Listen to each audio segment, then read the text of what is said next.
Dungeon 2.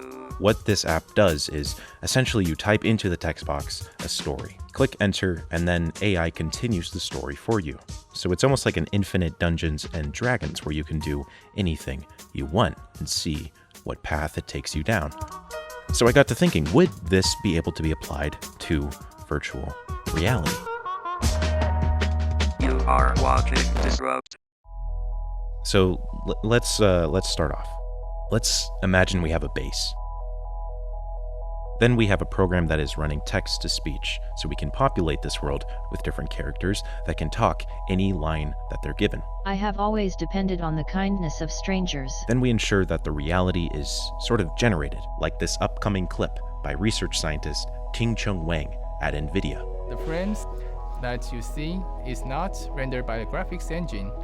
It's actually rendered by the AI technology that we built. Get it looking just right, and what we have is a thing with a few basic rules that, when looking just right, can create some weird results. So you put on your headset and...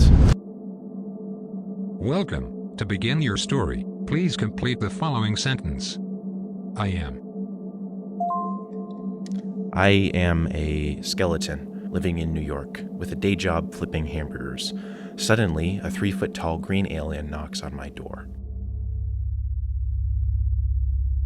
Okay, so right now, the theoretical game is looking for keywords like I am, skeleton, New York, green alien, knock on door. Then it's categorizing what those words and phrases mean. Then it scans a model and audio database for matching content. Then it assembles it all in a scene and presents it to the user.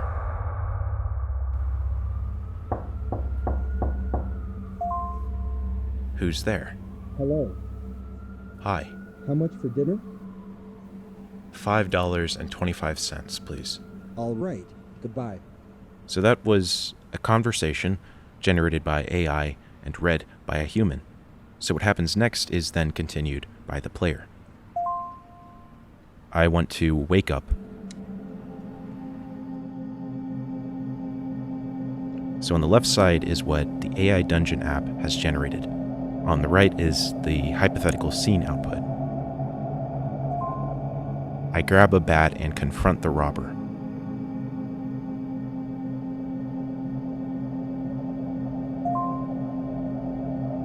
Hey, what are you doing here? Nothing. What are you doing here? This is my house. Yeah, whatever. Where did you come from? From outer space.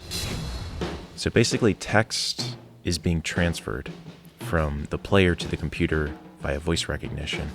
And alternatively, the computer is transferring text to the player. But instead of simply printing text, it's wrapping the display in 3D models and audio files that are picked via the keywords. Unfortunately, I'm not sure if this is possible yet. The main issue I would see is perhaps trying to train the AI to recognize what are filler words and what are generated words, and how to place the objects in a scene and apply the files so that they all are relatively cohesive. But in general, I believe this could introduce a, at the very least, cool experience, especially if one could add multiplayer so we're like adventuring together in these strange, dreamlike virtual worlds, just like reality can be at times. Last week I asked you, what are ways to reduce space pollution in a futuristic society? Hey, it's Finn said, I don't give a damn about sky pollute. Maybe I feel like we can't really clean up what we've done. Once we've made a system for our current launches of space probes to deorbit themselves and slow fall to the ground, only to get burnt up upon re-entry. That's when we can worry about pre-existing probes and spacecrafts.